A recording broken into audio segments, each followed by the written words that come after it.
episode 95 of PauseCast. It is Sunday, the 21st of October, 2018. I am Jessica Alouette, and I use she, her pronouns. I'm Mark Hanna, I use he, him. Welcome. Hey. Hey, you just scared me when you said it was Sunday. I was like, crap, that means work tomorrow. But it doesn't, because tomorrow's a public holiday. Hey! Yeah. Doing a bit of a late record. Sometimes it be like that, and a late episode will ultimately be better than no episode. So, here we are. And I mean, by the time I finish editing this and get it uploaded, it's going up at roughly the same time anyway. There you go. Is it really that late? Just means more time to play games in between, right? If a podcast falls in the forest, is it really late? This is PauseCast. It is a show where we talk about video games from a queer perspective. Mark, I'd like to start out by asking, what have you been playing this week? I've almost entirely just played the new XCOM 2 content, though for about an hour before we started recording today, I jumped back into Kerbal Space Program as well. Oh. Yeah. How about you? I, this week, have been playing Ghost Recon Wildlands, I have been playing Rainbow Six Siege, and I have been playing Project Cars 2. Nice. Yeah. As usual, a little bit of variance across the genres here. We have, a big open world kind of situation. We have a tight, competitive first-person shooter, and cars. We've both got, some shooting games and a vehicle game. Yeah, I guess Kerbal Space Program It's a stretch. Is a video... I guess it's a video game, first of all. I mean, yes. It's definitely a video game. But I guess it is a vehicle game, huh? Yeah, it's not a racing game. No. But I'm trying to force some sort of parallel. Well, I mean, you could also make the parallel that it is a racing game if you want to talk about the Great Space Race. Yeah, but there's no one to race against in the game. That's true.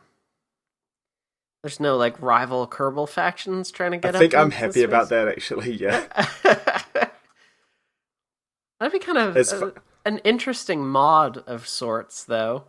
I don't think they ever progressed to the point where there are any Kerbals that don't live in, the KSP complex. The entire species is just in that set of buildings where you make rockets and shoot them into space. So that has some troubling implications, I think. I think that has troubling implications around what is the rest of the world like outside of that complex. I mean, can go there. It's just there's nothing there. Oh, so it is like a blighted nuclear hellscape. Well, basically. No, there's grass in a lot of places and stuff like that, but you don't find cities. I think there is, an abandoned other space complex on an island to the east of the main complex. But I don't think there's any, lore behind it or anything. Weird. Okay. I think it's more that most of the time you don't spend your time exploring their world. You're in space. That's valid as hell. So, let's get into what we've been playing, I guess, huh? Yeah, I'm keen to hear more about what you've been playing. Yeah, because last time I mentioned I just started Ghost Recon Wildlands, a game which I think you and I both have had our doubts about, to put it mildly. You said you were going to try playing through it with the mindset that you were playing as the villain, which was interesting. Yeah, and I think that's working out for me so far. I've found some interesting stuff that, or at least kind of interesting stuff that it has to kind of say, though. Yeah. Which I totally wasn't expecting.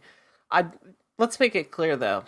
First and foremost, on the surface, there is absolutely this, good versus evil, very binary set of politics. It sees itself on the surface as very black and white.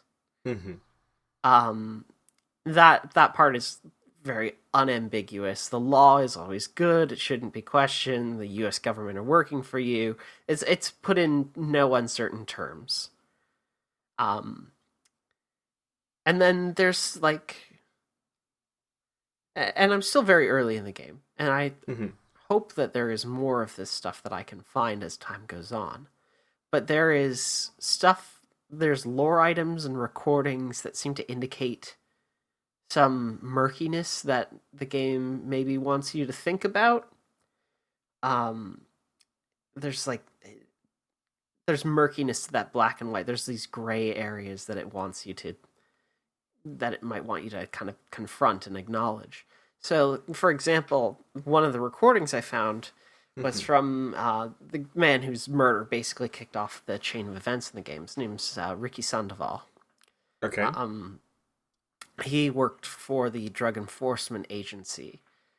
In it, he talks about one of his afternoons with kind of the first bosses that you have to deal with in the game. Right, these are the regional bosses that you mentioned. Yes, these are all the regional bosses. So he spent an afternoon with the first regional boss that you encounter. Okay. La Yuri and El Polito. And they are the Santa Blanca cartel's chief interrogators and medical staff. Oh, the implications of that combination. Oh yeah, no, it's not pretty. No. That's not a good implication to be tying those together. But Sandoval talks about the techniques of interrogation and torture that they're using, and says that they are, quote, textbook, straight out of the manual of the School of the Americas. There's that gray area that I mentioned. There's this implication that, oh hey, no, we're also doing this profanely shitty thing. You think about, oh, we're telling you these guys are the bad guys, but they have learned this stuff straight from our textbooks. And in this recording, he also makes the argument that the agency he works for and all related agencies are just as capable of being the bad guys as they are of being the good guys. I think the gameplay loop ultimately can exemplify that in Ghost Recon. I think that shows in the way that you interact with the world primarily here is through the use of violence in one means or another. It's shown systemically that you can be the bad guy just as much as you can be the good guy, quote unquote. Gray areas. Not everything is as black and white as the surface level wants you to see, as the game's objectives, I would say, want you to see. How far out of your way did you have to go to find this recording? Not very. It's very easy to access. Okay. So it wasn't a secret or anything, really. It's just a collectible that's pretty easy to get. It's a collectible that you actually get as it's one of the first collectibles you get. I think it's part of the package of information that you get to start the game off, more or less. Okay, so you have this recording regardless. Yes.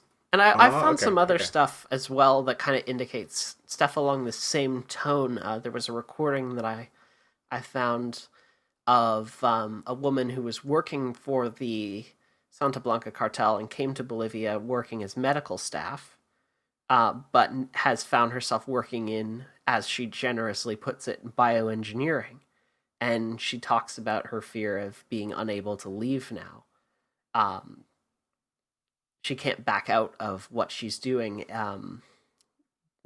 More or less making cocaine for the Santa Blanca cartel without, her life potentially being in danger. Again, that gray area, there's an argument to be made about the morality of, people who are making immoral choices aren't always... They're shaped by their environment just as much as anybody else.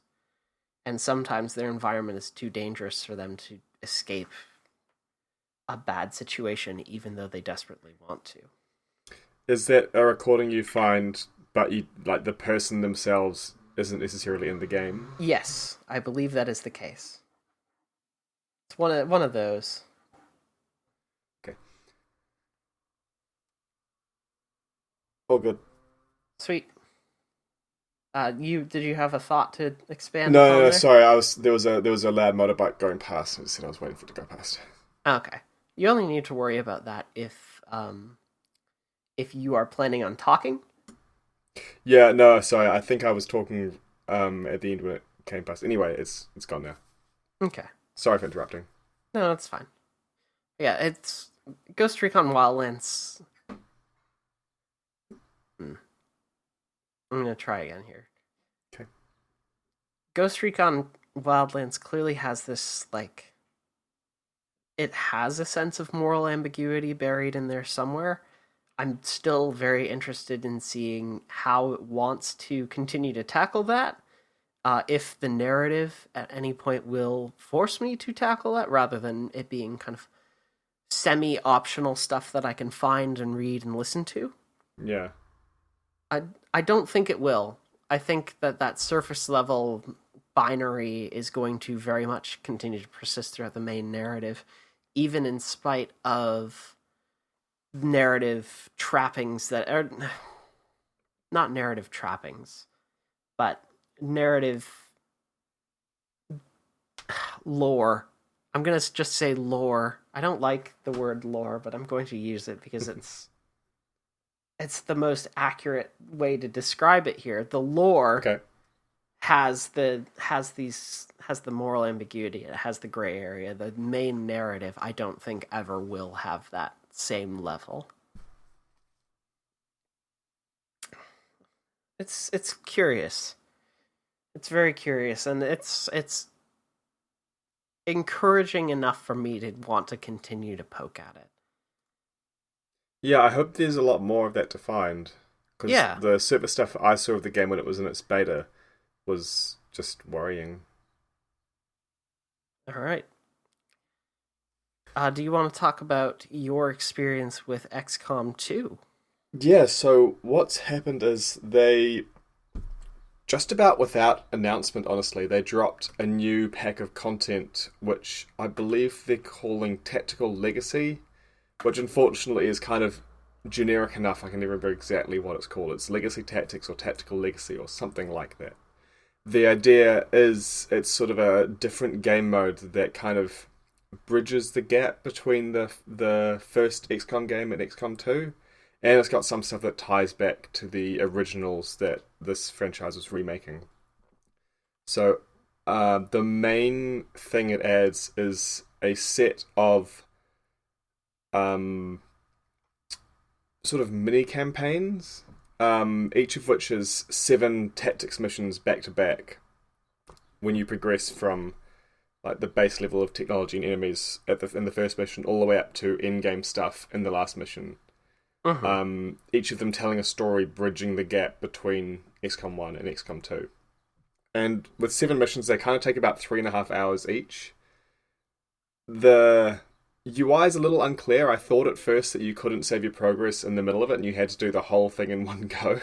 So I did the first 3 of them, like each one I spent the full 3.5 hours in a row doing.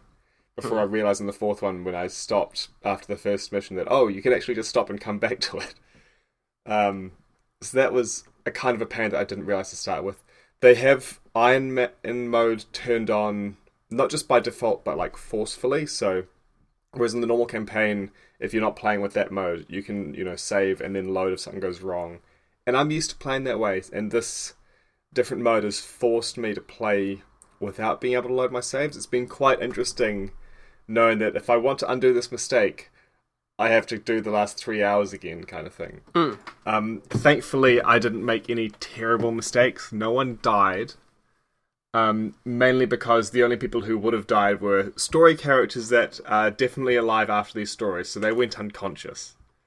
But it's a lot of fun. It's very different to the main game. You make very different sort of choices. So there's obviously the strategic layer to the main game, but also you get to fully customize your soldiers, like appearance, and pick their skills and stuff like that. Whereas in these mini campaigns, you have none of that.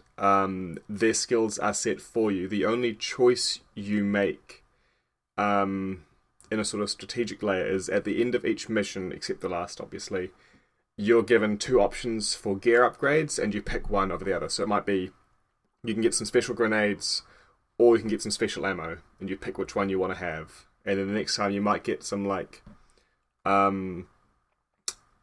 PCSs. I can't remember what that stands for, but it's like some of your soldiers will have better movement. Some of them will be able to dodge some stuff. Some of them will have better health, or you might get special armor instead. So you make those sort of choices at the end of each mission. And it's really neat how they've changed the storytelling of it. So in XCOM 2, there's the overall story, but the details all come down to it generates missions of various types. You know, there's this retaliation mission when you need to go and save these people. There's this council mission that shows up every month that it is pulled from a subset of mission types, that sort of thing. Whereas these are much more tailored. So, for example, the first set of missions picks up pretty much immediately after the aftermath of XCOM 1, where after the game ended, the aliens won, essentially, destroyed the XCOM base, and it's following Central Officer John Bradford and what happened to him after that. So it's basically, he finds some other soldiers and they build up their team, and that story is kind of, it's a tour through maps that were made for XCOM 2 based off maps from XCOM 1. So it's quite neat to go through those, and they weave which map you're going through into the story that they're setting, which is like you're seeking out a sort of a refuge you're trying to find, and then when they find it and it's been basically destroyed, it's about getting revenge on the aliens, of course, and the people he finds along the way. And it was quite neat. So they had like a cemetery map, a police station map, a map in a dam, a map on a farm, and all these I could definitely recognise as being based on maps from XCOM 1. They're not identical. Like, a lot of the time they'd have, like, advent structures in them and stuff, which wasn't from XCOM 1. But that was really cool. And the other mini-campaigns have got their own stories. So the second one is about the Resistance Radio DJ and his equipment accidentally attracting chrysalids. The third one... What was the third one about? The third one is following Lily Shen as she scans different bits of tech in order to get your ship flying again. And the fourth one is all about building up the squad by rescuing people Advent has captured. And one neat thing that one does is it gives some backstory that didn't previously exist to some characters that are like in the tutorial and stuff. So if you play through the tutorial, there are 3 characters there, one of whom always dies because you don't actually get to make your own choices in the tutorial. One of whom survives and gets promoted. I think another one dies as well. I haven't done the tutorial in a while. But previously, they were just names and faces, and then the one that survived would always be a ranger, but aside from that, you could turn them into whatever you liked. But they didn't have their own backstory, but now, as you rescue them from Advent in the story, they're each given their own backstory through Central, reminiscing just how these stories are told. And it's really neat. It adds a lot to them. So I've really enjoyed that quite a lot. It's a very different way of storytelling to the way the main XCOM campaign works. And I think it's quite effective. I hope that there'll be stuff kind of similar to it when, fingers crossed, they eventually do an XCOM 3. There are some other differences just in the tactics missions. Like, they don't have very many mission timers, which got used really heavily in the main XCOM 2 campaign. Instead, there's a points-based system. So for each of these campaigns, there are medals. You can get a bronze, silver, or gold medal, depending on how many points you get over the whole campaign. And you get more points by doing stuff on earlier turns. So if I kill an enemy on turn 1, I'm going to get more bonus points than if I killed that enemy on turn 3. So that's your incentive to rush, instead of if you take 12 turns, you lose. There's a couple of those still, but not nearly as many. So what you're looking at is ultimately a system that's encouraging you to still, be efficient, and get that shiny gold medal. Yeah, but if you think it's not worth it to put yourself out that far, you can take your time more, and you'll still, like, you won't lose the mission. You just won't get those bonus points, and you need the bonus points to get the gold medals. Yeah. And I don't think you get anything from them except like an achievement. I got 1 gold medal for the final one, and my others were all silvers. Okay. But there's a really annoying thing where, so the things that can trigger point changes are a soldier being wounded, a soldier dying, they give you negative points. Mm-hmm. Killing an enemy and completing an objective give you positive points.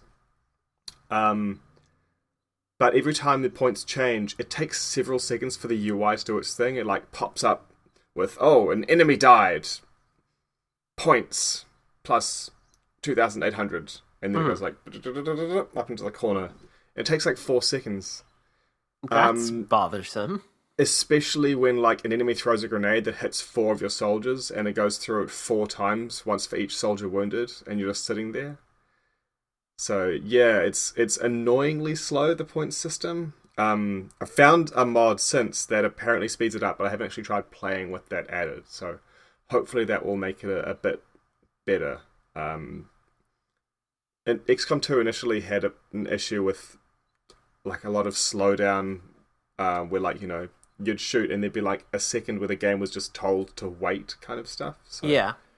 I'm kind of sad that they didn't learn from that here and not have so much of a slowdown on it.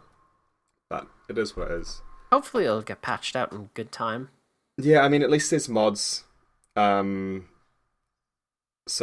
hopefully when I go back to play the stuff again, I won't have to worry about it. And maybe they'll learn from that. Here's hoping. When you finish each of the campaigns, you unlock a new thing in the main story. So when you finish the first one, you unlock the weapons, because they don't have the same weapons and armor that you have in the main story. They've got different versions of them, essentially. They just look different. And it's more based on the XCOM 1 stuff. So instead of having your plated and powered armor that you get in the main story, they've got this like scavenged version of it, which looks different. Instead of magnetic weapons, they get laser weapons, just like in XCOM 1. So you unlock these weapons to use in the main campaign once you finish these stories. And you unlock the armors with the second one. The third one, you get a bunch of cosmetic helmets. And the fourth one, you get a bunch of new like attitudes, which are essentially just different idle animations. Okay. So I'm interested to go back and play with those. More cosmetic options is always welcome.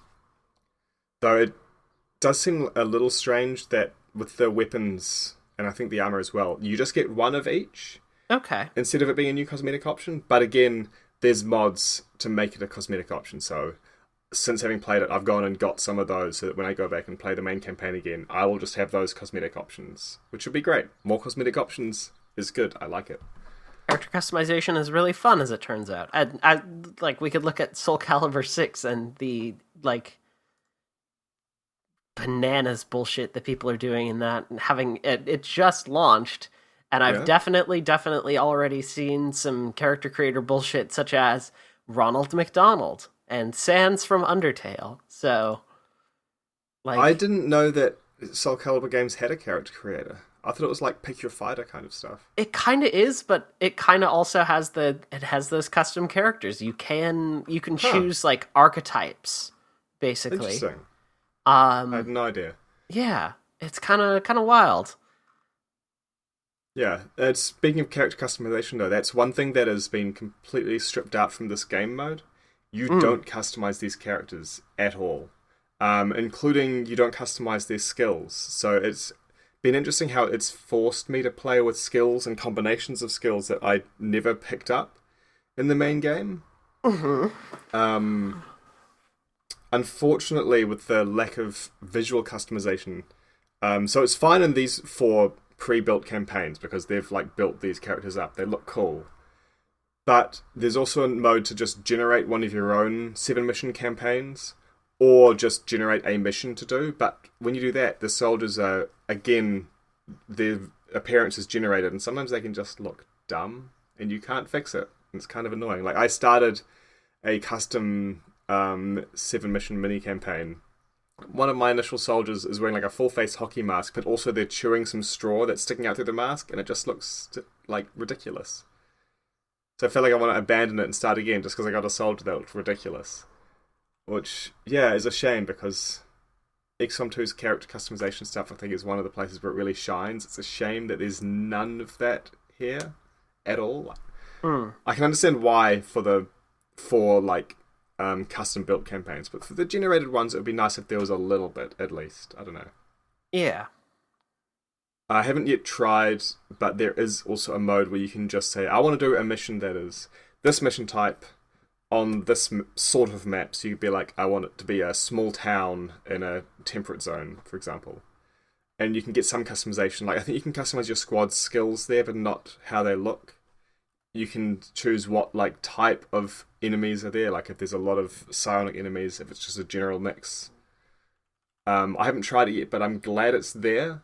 Because sometimes I just want to play the tactic stuff, and I don't want to worry about the strategic overlay that's in the main campaign, or that constant ramping up of difficulty, and being able to play just isolated missions like that kind of freezes that. The pacing being set for you in the 7-mission campaigns has taken some worry away from that as well for me. I don't worry about having to get research the right weapons and research the right armor at the right times to keep pace with the enemies, because these mini campaigns just make sure you manage to keep pace, and you just choose, like I said, if you've got the special ammo or the special grenades or whatever. But you're always pretty much on par with them, and you're just tweaking what options you have. It's much nicer to me, I feel. And they kind of had to do it when they're condensing it down that far as well. Yeah. But yeah, it's so just if all you were to do was to play through those 4 mini campaigns they've made, they're 3.5 hours each, and there's 4 of them. So what's that, 14 hours? That's a good chunk of content. It is. And then there's more as well. That's just the custom built campaign stuff that they've done. So I think it's really cool, especially since it's free at the moment if you own the expansion. I think in December it's going to become not free for everyone. It'll be taken away from you and you'll have to buy it. Yeah. But I don't think it's going to be that expensive from what I recall seeing. So yeah, I'm really happy with it. Like I said, I hope they do more of this sort of storytelling stuff in the next one as well. It kind of also reminds me of the stuff that's coming for Battletech, actually, how their next expansion, which I'm going to talk about a little more later, has got multi-deployment stories, and that's what they've done here. So since I enjoyed this, hopefully I'll enjoy that as well. But yeah, that's the new XCOM 2 stuff. Excellent.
Hello.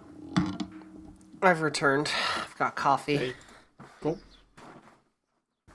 Shut the window again. It's all good. Alright.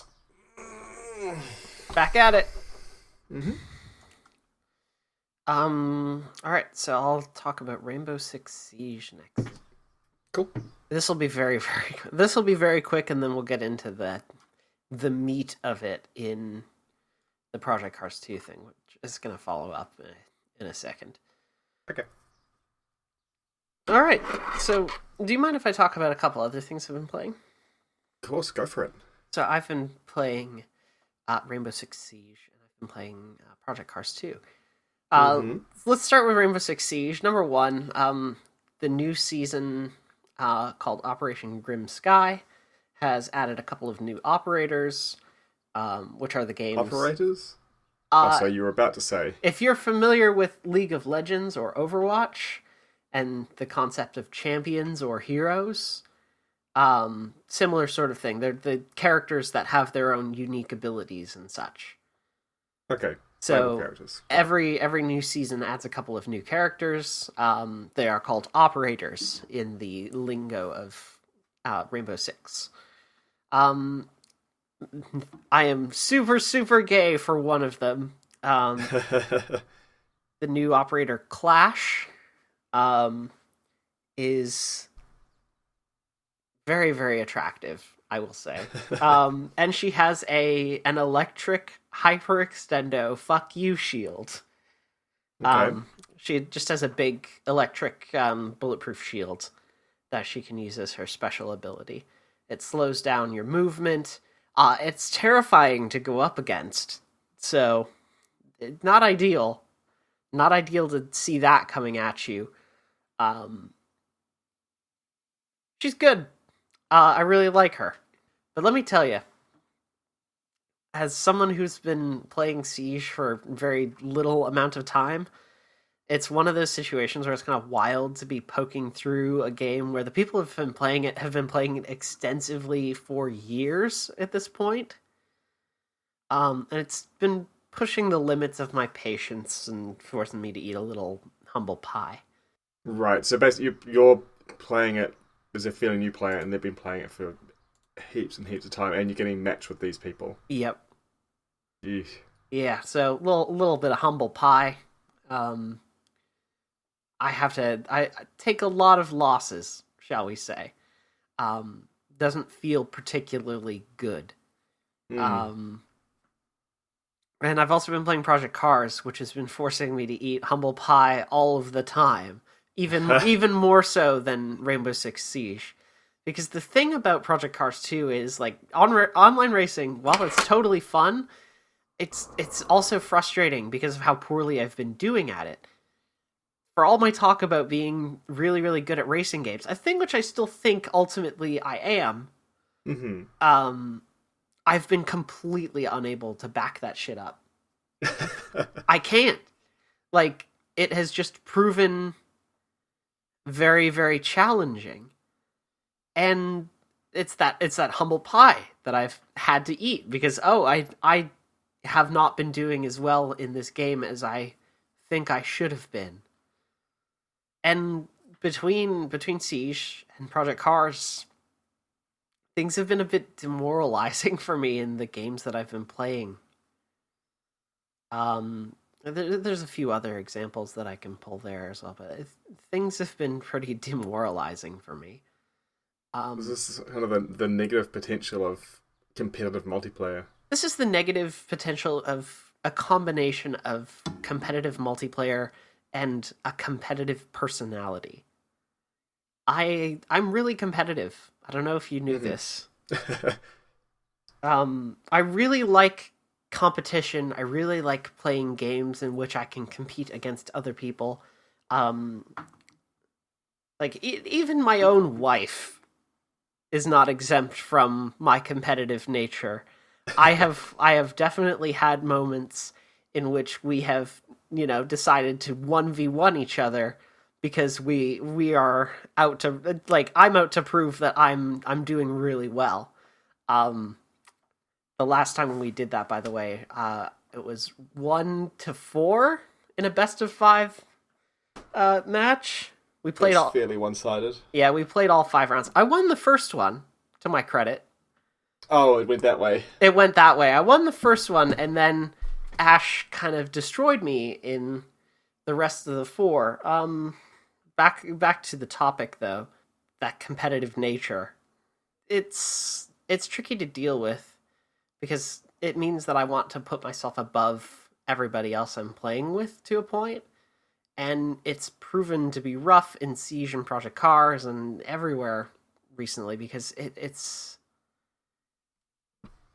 I don't handle losing very well. That competitive Too nature, fun, really. yeah, that competitive nature makes me really prone to not taking losing very well. And this has another problem that goes with it as well, is that insofar as just, me personally, it can rapidly destabilize me, mentally speaking. And it can rapidly destabilize my ability to play, my ability to feel good about myself, but I keep coming back to it because I still love competing. And so it's a bit of a bad cycle to be caught in. Yeah, sounds like it. So, like, it's not great. I look at my competitive performance and I get into stats and I get into the actual like analysis of it, and I end up feeling a little shitty. I feel shitty that I'm not doing better than I am. But the problem that actually, like, the reason that actually happens, the entire reason that this is the case is because I'm also like not taking a look at what I'm doing outside of the moment and trying to figure out what I did wrong using any more in-depth analysis. When I have actually done this in the past, it's been for Destiny 2 and it's been for Battlefield. And the thing that I've done in actually like looking at footage, recordings of my gameplay there, I've spotted things that I was doing right and I've spotted things that I was doing wrong. And I was able to take some mental notes and some physical notes even and improve my gameplay quite a bit. Like, it was a huge help to actually sit down and do analysis, even just in a limited capacity. Like, anybody could do this on, your PS4, your Xbox, whatever, that's got the ability to record your footage. Don't just save the good stuff. See if you can, like, set up a recording in advance, like, oh yeah, I'm going to sit down and play a few matches here. I may as well record these and then watch it back afterwards.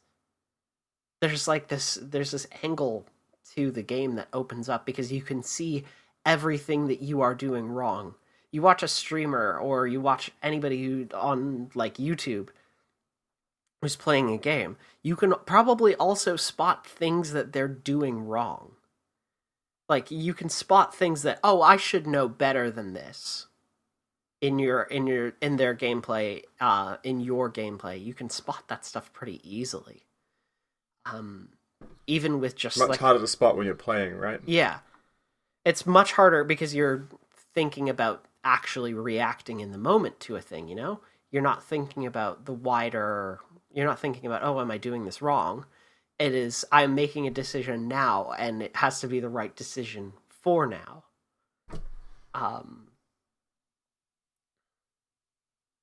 But you often don't have time to think about it. Yeah, there's no real room to think about that sort of stuff, especially in a genre that's as reactive or potentially reactive as a first-person shooter.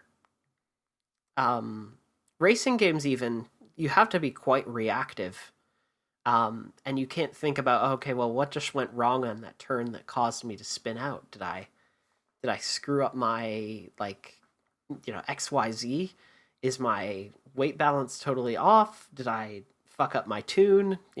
There's no space to think about that. Instead, you just kind of have to get back on the horse and start racing again. You have to get back on the track. Yeah,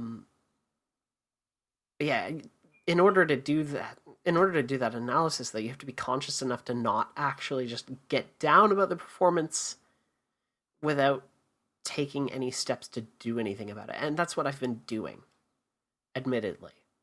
Like, it's been that thing that's been challenging me. I've been getting down about how poorly I'm performing in these games, and then I don't do anything about it. I don't actually take the steps to say, okay, well, I'm going to record these matches, and, I'm going to seek out feedback from others, and I'm going to seek out my own seek out my own feedback, look at this myself, see if I can spot anything that I'm doing wrong.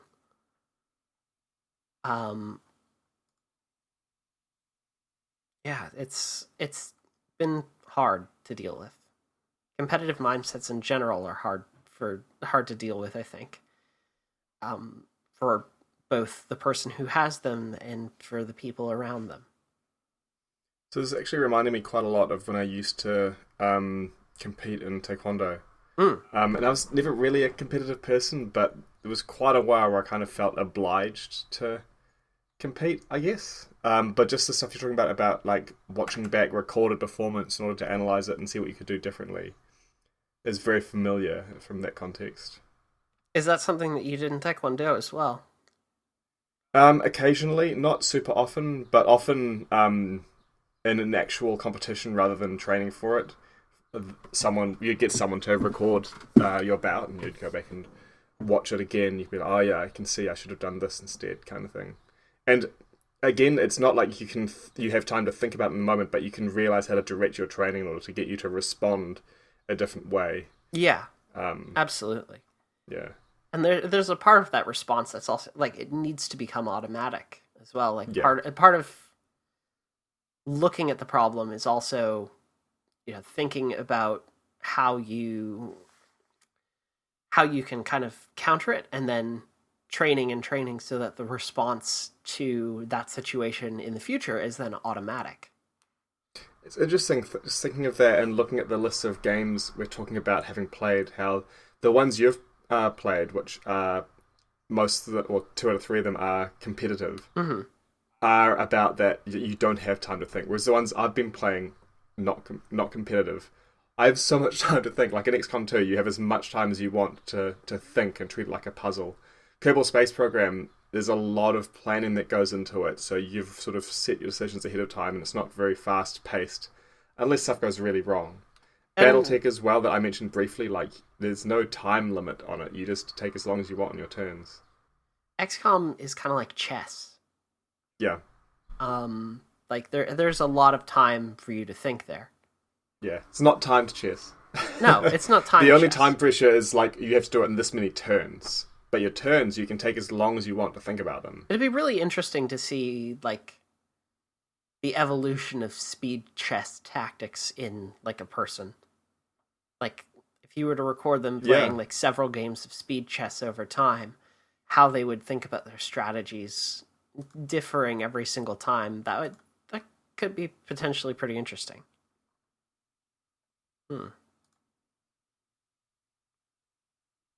I'm sure there are people who've done this. Probably, yeah. Definitely sounds interesting enough. There's probably footage of anybody doing anything out there if you really think about it. I could probably go look at YouTube right now, and I could search for, like, Siege gameplay analysis or whatever, and I could probably find footage of people looking over their own Rainbow Six Siege footage and finding the mistakes and pointing them out and showing themselves and showing other people, like, oh, hey, like, this is what was screwed up here. Here's how you fix that. Or, like, here's how you can think about this situation a little differently. Yeah, I'm sure you probably could find that. Yeah. Yeah, it's been challenging to deal with that mindset, though, of, oh, I'm doing this thing wrong, and I feel shitty about it, and then not actually being in a clear enough mindset to think, oh, I can actually fix this. There are ways in which I can fix this, and I can take steps to fixing this, but I just haven't, done them. It's challenging. I don't know that I guess it can be a bit harder in like, with Rainbow Six, where there's like a practice mode, right? It's all competitive. Yeah. So you don't get to go and train your responses outside of competition. And even when you can, there is a limited sort of training mode of sorts. Like, it's versus AI, which AI don't have the same sort of awareness and response as a, like, human. an AI isn't necessarily going to respond to hearing footsteps approaching the space or seeing a shadow underneath the door as a human is. It's challenging to deal with that.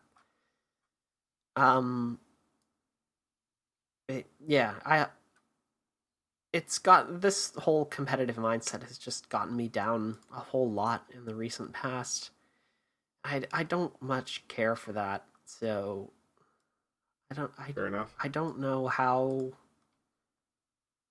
I don't know that I will ever be able to make my competitive mindset go away. I don't know that I want to. I just don't want it to get me down as much, and that means that I have to be proactive about actually doing something about it rather than letting myself get into the kind of well that I was even within the past couple of days. It's just, it's not a good place to be, but I have options. If you are like me, you also have options, as it turns out. Like I said, I totally recommend doing that, like recording your gameplay and just seeing how you are doing things and looking over that and actually providing some analysis for yourself. I think it's worth doing if you're seeking to improve in a competitive space. It's proven to me that it's worth doing, in fact. But you just have to be in a clearer mind space to do it. I'm getting there. Still got some steps, but it's never easy to change a mindset overnight. It's really not. And like I said, I don't know if I ever want that competitive urge to change, but reining it in might help. You still want to feel really good when you do win. Oh yeah, of course. The thing, eh? I think everybody wants. That's what you don't want to lose. Everyone wants to feel good when they win.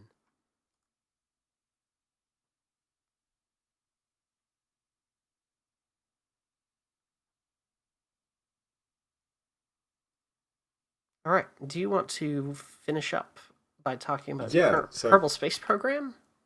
So, like I said, I haven't played a huge amount of it. I just started playing it again about an hour before we started recording today. I'm guessing that if I'm trying to look for what prompted me to do it, I watched the movie First Man last weekend, which is about spaceflight, essentially, the story of the first moon landing. And it had a lot of, like, in-cockpit perspective kind of stuff. Mm-hmm. I think that's what's prompted me to come back to it. I also saw this week they've just put out an update, which seems to be mostly a visual thing. But it's got me thinking about it again. So I started again, and the early game, every time I started again, which I've done a bunch, feels very samey. So I think I just need to stick with the one campaign this time. And if I leave and come back after a while, come back to this save and keep the save around. So I don't just do the same base, like drive my science van around the complex to collect stuff from all the different locations in there, which I do at the beginning of every game because it's a really effective way to unlock a bunch of new parts. I haven't gotten even so far as to get into orbit yet. I've just been like driving my science van around and taking contracts to like test parts at certain altitudes and whatnot. I know as well that since I last really played it, they've released an expansion. I've been wondering a little bit about getting it. I haven't yet. I haven't decided if I'm going to or not. But like it's there if I decide I want to, I guess. Yeah. So it's been fun. I'm probably going to play a bit more of that later this afternoon.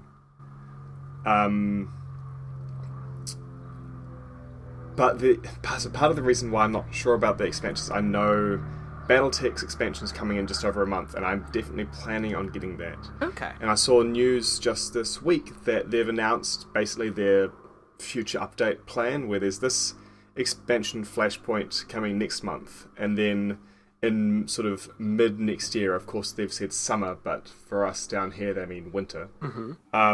They've got another one which seems to be all around urban environments, which sounds really neat. It is something that I actually thought had been missing in the game, so it's cool that they've thought about including that now. And apparently later on, at some date, they haven't decided yet, there's going to be a third expansion.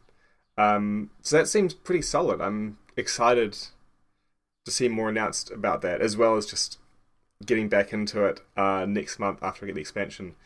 Since I last played it, they've had an update where they changed pretty much all the skills. They had a look at how people were using them, which skills people weren't using and why. And I've read through the changes they've made, though I haven't played with them yet, and it sounds like there'll be good changes. So, for example, one of the skills that was, especially in late game, you basically had to have it, and it made combat very stationary. It was, if you don't move, you take half damage. And it just, late game, everything was really, really stationary, and they've changed that now, and they've changed a bunch of other things. So I'm hoping it will improve the gameplay for the better, but I haven't yet tried it out. I'm kind of waiting for the expansion, because I don't want to play it and then get to the point where I'm just getting over it right when the expansion comes out. So, try that then. But, yeah. Excited about it. Yeah. I've been honestly thinking about getting into Battletech. I don't know if I would end up getting into it very deeply. I don't think strategy games tend to sit with me for very long. But to be fair, this is a tactics game more than a strategy game. I kind of group them together. No offense. I know that they are technically their own separate thing. Like, I don't group them together because I'm not into strategy games either, but I do like tactics games. They would fall under the grouping of like turn-based strategy, which then falls under this like bigger umbrella. That's fair. But like the genre doesn't tend to sit with me for all that long. Mm-hmm. But I've been thinking, I've had the thought of getting into BattleTech again because I everything that you've told me about it has like gotten my interest from the concept of like the mercenary contracts that you have to keep up all your contracts, you have to do jobs in order to make money and sustain your company. Like that stuff as a structure is really interesting to me. The aesthetic is really interesting, and so I don't know. I might wait for that next expansion. See if there's some sort of like complete edition that I can pick up and maybe get into it a little bit more. Then I also really enjoyed it when we played it together on the after show. Yeah, it was fun. I know they've just put out a season pass pre-order thing for the. It's not for the game and expansions. It's just for the expansions. But like it's never been a full price game, I guess. Like it wasn't a $100 game when I bought it. Pretty much on release. I can't remember exactly how much it was, but I think it's around $50. I can't see it very easily because I already own it. Yeah. I mean, I can check. Just on Steam? I've got it on GOG, but yeah, Steam as well. It's Australian $47, so it's a little more than $50 here, I guess. I'll see what it is on Steam, just because I know that it has regional pricing. Yeah.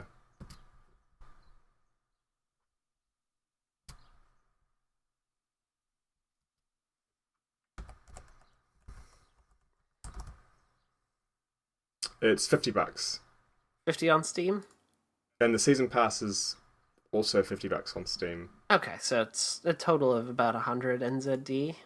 If you were to get the season pass as well, yeah. Okay. Oh, and they have got one. Okay, it's kind of funny. They've got a package that includes the season pass and the game, but it's more than the season pass and the game together. Oh, it's the digital deluxe thing. Okay. That's like $114. Yikes. Yeah, that's not cheap anymore. No, that's really not cheap. Battletech Mercenary Collection. Yeah, yikes. That's on sale, even. Yeah, true.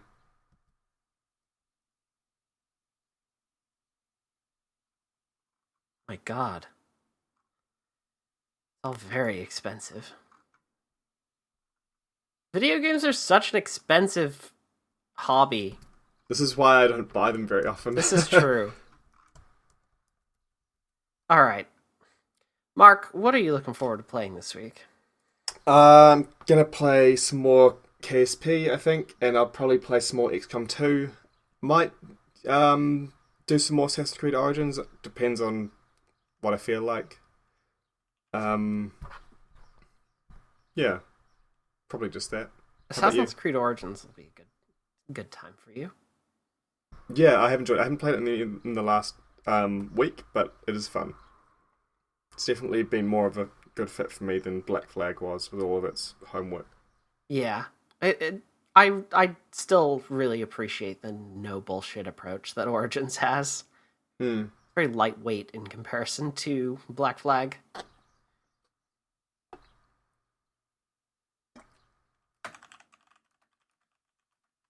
How about you? What are you going to play? This week, I'm looking forward to spending more time with Siege. I'm going to try and improve my gameplay for real. Same with Project Cars 2. Just going to try and really, nail some stuff out, improve, see how I'm doing. I think those are the main two things I'm going to be focusing on. Okay.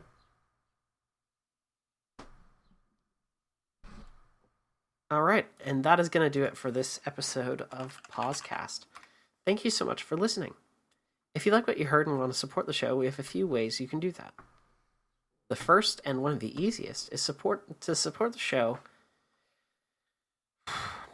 The first and one of the easiest is to support the show by rating and reviewing the show on your platform of choice, whether that's iTunes, Spotify, whatever you listen to our show on.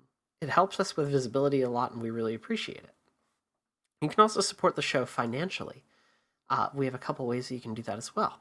The first is through coffee. You can go to bit.ly/pausecoffee, and that will take you to our coffee page where you can tip us just a little bit. Every little bit there helps us out. You can also contribute to our Patreon if you'd like to support the show month to month. Thank you so much to all of our current patrons. Ash Yee, Dove, Mary, Moth, Para, Sammy, and Corey Bat. Thank you all so much for your continued support of the show. What else? Were you online? Oh, yes. You want to ask me? Actually, I ask you first normally. Okay. Mark, where can people find you online? I'm on Twitter at Honest Universe, and I write a blog as well, though not about video games, at honestuniverse.com. How about you? You can find me online at bird.school, and you can also find me streaming online at maximumgun.org. A domain that somehow I still own.